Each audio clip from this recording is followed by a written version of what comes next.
Assalamualaikum warahmatullahi wabarakatuh.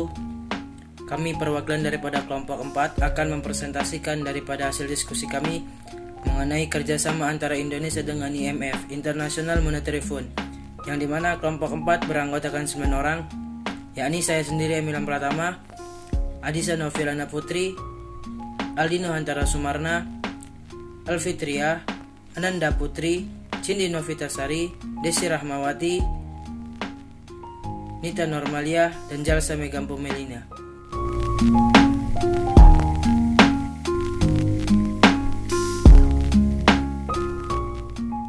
Assalamualaikum warahmatullahi wabarakatuh.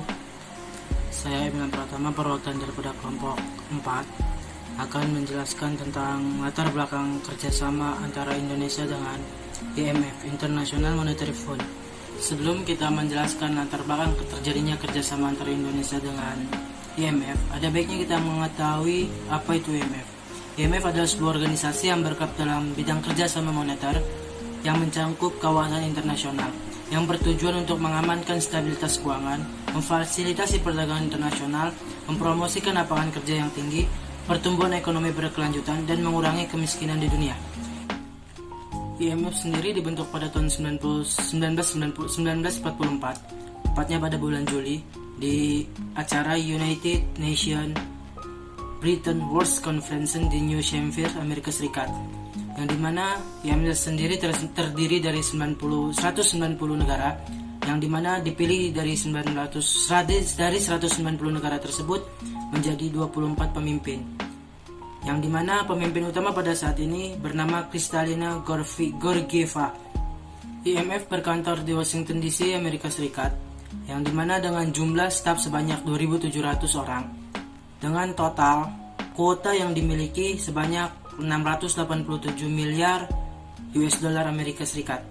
Tujuan utama didirikannya IMF yaitu untuk mempromosikan kerjasama moneter internasional, memfasilitasi dan memperluas serta menumbuhkan perdagangan internasional yang seimbang di seluruh penjuru dunia. Kemudian juga untuk mempromosikan sistem penukaran, kemudian membantu pembentukan sistem pembayaran multilateral, dan juga menyediakan sumber daya bagi setiap negara atau anggota-anggota dalam sistem neraca pembayaran.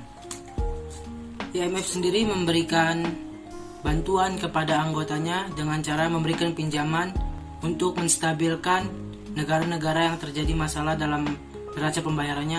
Dan dari segi teknis, IMF memberikan pelatihan serta sarana teknis bagi anggota-anggotanya dalam membangun perekonomian yang lebih baik dan juga memperkuat kapasitas dan kualitas sumber daya manusianya.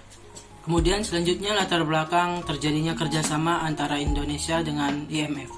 Berawal ketika Indonesia masuk ke dalam Dewan Keamanan PBB pada tahun 1950, yang dimana hal tersebut menjadikan Indonesia secara tidak langsung sebagai anggota IMF, dan secara resminya Indonesia ditetapkan oleh IMF sebagai anggota pada tahun 1953 dan juga disahkan oleh Undang-Undang Nomor 5 tahun 1954. Salah satu hal yang melatar belakangi Indonesia bekerja sama dengan IMF adalah ketika Indonesia pertama kali atau pada masa awal Indonesia merdeka, banyak sekali terjadi permasalahan perekonomian, baik itu dari segi kemiskinan, pengangguran, dan pembangunan.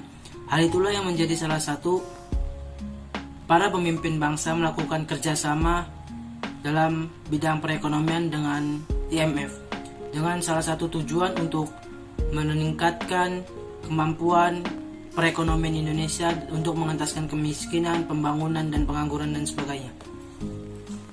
Pinjaman pertama Indonesia yang sebanyak 55 juta US dollar tersebut terjadi karena adanya inflasi yang terus-menerus dan juga menurunnya cadangan devisa negara.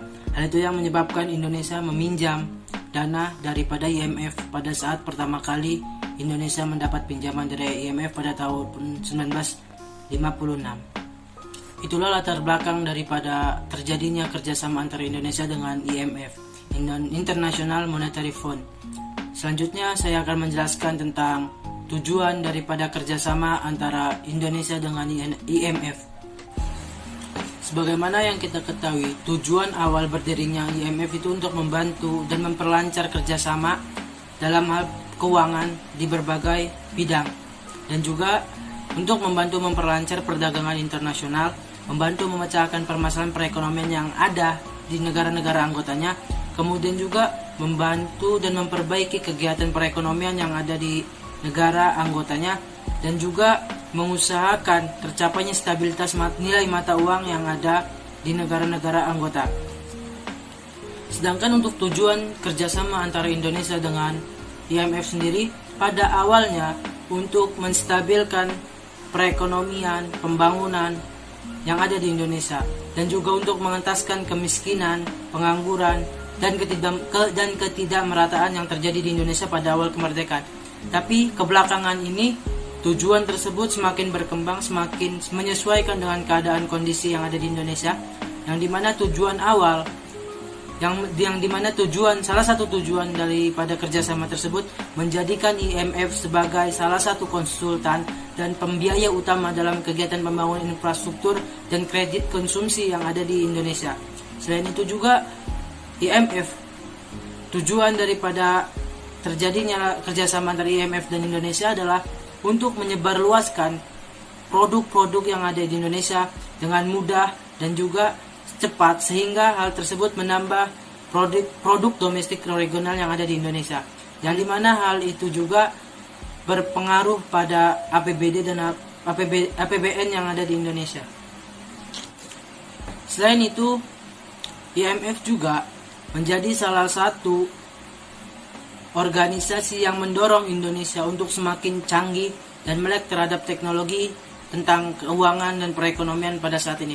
Salah satu hal yang dilakukan IMF memiliki tujuan untuk mendigitalisasikan kegiatan perekonomian dan keuangan yang ada di Indonesia, sebagaimana yang sudah dilakukan oleh negara-negara barat. Baik, selanjutnya saya akan menyampaikan materi tentang periode kerjasama internasional IMF dan Indonesia. IMF atau Organisasi Dana Moneter Internasional resmi dibentuk pada 27 Desember 1945. Indonesia yang sempat 4 bulan menyatakan proklamasi kemerdekaan tertarik untuk bergabung dengan organisasi ini. Dan setelah menjelang pungkasan tahun 1949, setelah melalui proses yang rumit, Belanda akhirnya mengakui secara penuh kedaulatan Indonesia. Republik pun harus segera bangkit setelah habis-habisan menghadapi berbagai cobaan dan kehancuran ekonomi selama masa revolusi. Selain itu, pemerintah Republik Indonesia harus menanggung hutang pemerintah Hindia Belanda sebesar 1,13 miliar dolar Amerika Serikat, sesuai hasil konferensi Meja Bundar atau KMB. Pada 28 Maret 1963, Presiden mengumumkan Deklarasi Ekonomi atau DEKON yang pada intinya memadukan usulan PKI tentang penguatan ekonomi rakyat, namun juga tidak menutup diri kepada bantuan asing. Deklarasi ekonomi kemudian ditindaklanjuti dengan merilis regulasi ekonomi pada 26 Mei 1963. Hal ini disikapi dengan keras oleh PKI karena menganggap regulasi itu terlalu patuh kepada arahan IMF dan negara-negara kapitalis barat. Situasi kala itu sangat tak terkendali. Di saat-saat rumit itulah PKI berhasil mendesak Presiden untuk mencabut regulasi 26 Mei 1963. Alhasil, IMF pun membatalkan bantuannya kepada Indonesia. Bahkan pada 17 Agustus 1965, Presiden Soekarno memutuskan bahwa Indonesia resmi keluar dari keanggotaan IMF. Di era pemerintahan Presiden Bahrudin Yusuf Habibie, IMF sempat menunda kucuran dana bantuan sebagai respon atas kekerasan militer yang terjadi di Timor Leste dan berbagai pelanggaran hak asasi manusia atau HAM yang dilakukan TNI. Relasi IMF dan Indonesia semakin buruk pada era pemerintahan Presiden Haji Abdurrahman Wahid alias Gus Dur. Lembaga internasional yang bermarkas di Washington DC itu kembali menunda pencairan dana dengan dalih bahwa pemerintah tak menaati persyaratan paket kebijakan, yakni merevisi Undang-Undang Bank Indonesia dan otonomi daerah. Pada awal pemerintahan Presiden Megawati Soekarno Putri, perjanjian disepakati sehingga bantuan dana yang sempat terhenti kembali mengucur. Namun di penghujung masa jabatannya, Megawati mengakhiri program reformasi kerjasama dengan IMF pada Desember 2003. Perlahan tapi pasti, fundamental ekonomi Indonesia mulai membaik, salah satunya karena mendapat blessing in disguise dari kebijakan pelonggaran moneter negeri Paman Sam. Pemerintah telah melunasi utang kepada IMF pada tahun 2006. Sedangkan pada masa era Presiden Susilo Bambang Yudhoyono dan pemerintah Presiden Jokowi, hubungan IMF dan Republik Indonesia kian harmonis. IMF bahkan berharap Indonesia bisa ikut menaruh dana karena Indonesia telah menjadi anggota G20. Hal itu mengindikasikan termasuk dalam daftar ekonomi besar dunia. Pendapatan Indonesia mulai didengar karena dianggap sebagai salah satu negara yang berpengaruh dalam ekonomi global. Bahkan untuk pertama kalinya, IMF telah mempercayai Indonesia sebagai tuan rumah dalam perhelatan besar forum tahunan IMF World Bank.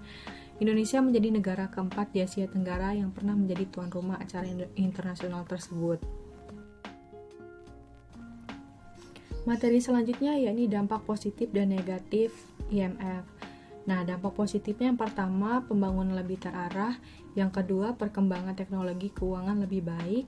Yang ketiga, mengurangi keterlibatan pemerintah dalam ekonomi pasar sehingga meningkatkan efisiensi pemerintah. Dan terakhir, membuat pertumbuhan ekonomi meningkat karena adanya bantuan dana dari asing. Selanjutnya adalah dampak negatif IMF. Yang pertama, kebijakan pemerintah selalu diintervensi oleh IMF.